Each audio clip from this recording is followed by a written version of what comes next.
to IET English Learning Club. Episode 21 ദിവസം. അനായാസം English സംസാരിക്കാം. ഇംഗ്ലീഷ് ഗ്രാമർ സൂപ്പർ ട്രിക്സിലൂടെ. സഹായക്രിയകൾ ഉപയോഗിച്ച് എങ്ങനെ ചോദ്യങ്ങൾ ഉണ്ടാക്കാം, അതാണ് നമ്മൾ ഇന്ന് പഠിക്കാൻ പോകുന്നത്.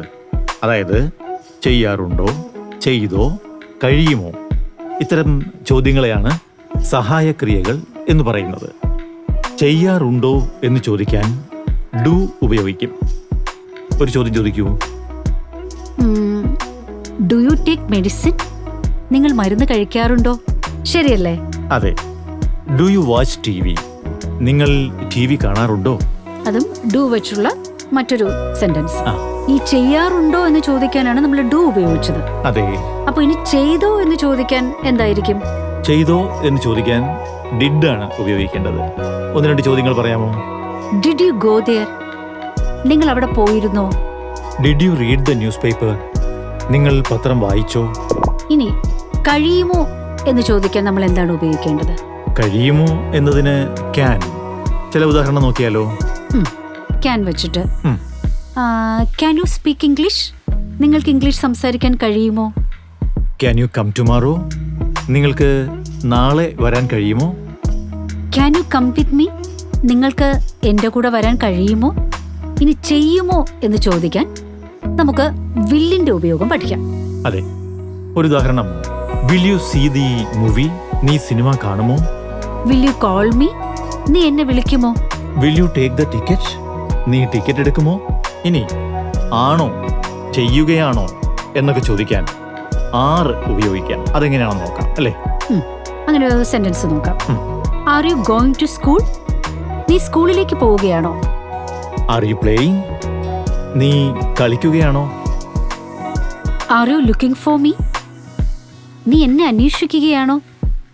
ഇനി നമുക്ക് ചെയ്യുന്നുണ്ടോ എന്ന് ചോദിക്കാനും ആർ ഉപയോഗിക്കാം. ഇനി പറയുന്ന ഉദാഹരണം ഒന്ന് ശ്രദ്ധിച്ചു നോക്കൂ. Are you coming tomorrow? നീ നാളെ വരുന്നുണ്ടോ? Are you coming with me? നിങ്ങൾ എൻ്റെ കൂടെ വരുന്നുണ്ടോ?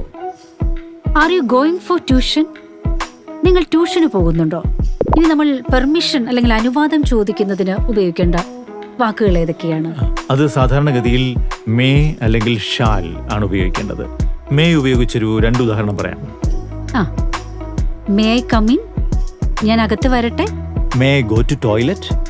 ഞാൻ ടോയ്ലറ്റിൽ പോയിക്കോട്ടെ? നീ ഷാൽ വെച്ചിട്ട് പറയാമേ. അതെ. Shall I take 2 chairs from here? ഞാൻ ഇവിടെ നിന്ന് 2 കസേര എടുക്കട്ടെ? Shall I go to the school? ഞാൻ സ്കൂളിൽ പോയിക്കോട്ടെ? ഇനി ആയിരുന്നോ, ചെയ്യുകയായിരുന്നോ, അതിന് വാസ്, വെയറിന്റെ ഉപയോഗം എങ്ങനെയാണെന്ന് പഠിക്കാം. ഒരു കാര്യം പ്രത്യേകം ശ്രദ്ധിക്കണം. ഇവിടെ വെയർ എന്നാൽ WERE ആണ്, WHERE അല്ല. അപ്പോൾ എക്സാമ്പിൾ പറയാം. പറയൂ. Were you studying? നിങ്ങൾ പഠിക്കുകയായിരുന്നോ? Were you writing? നിങ്ങൾ എഴുതുകയായിരുന്നോ? ഇനി വാസ് വെച്ചിട്ടുള്ളൊരു എക്സാമ്പിൾ പറയാം. Was he reading? അവൻ വായിക്കുകയായിരുന്നോ? ഒരു ഉദാഹരണം കൂടി പറയാം. Was he's in the club? അവൻ ക്ലബിലായിരുന്നോ? ഇത്രയും പഠിച്ച സ്ഥിതിക്ക് നിങ്ങൾക്ക് സഹായക്രിയകൾ ഉപയോഗിച്ച് ചോദ്യങ്ങൾ ഉണ്ടാക്കി എവിടെയും സംസാരിക്കാനും എഴുതാനും കഴിയുമെന്ന് ഇപ്പൊ മനസ്സിലായോ? ഒരു പ്രയാസമില്ലാതെ നമുക്ക് ഇംഗ്ലീഷ് സംസാരിക്കാം. ഈ ചാനൽ സബ്സ്ക്രൈബ് ചെയ്യൂ. 200 രൂപ വിലയുള്ള കമ്മ്യൂണിക്കേറ്റീവ് ഇംഗ്ലീഷ് ഗ്രാമർ ട്രിക്സ് എന്ന പുസ്തകം വെറും 99 രൂപയ്ക്ക് സ്വന്തമാക്കുക. 9446178038 എന്ന നമ്പറിലേക്ക് വാട്സാപ്പ് ചെയ്യുക.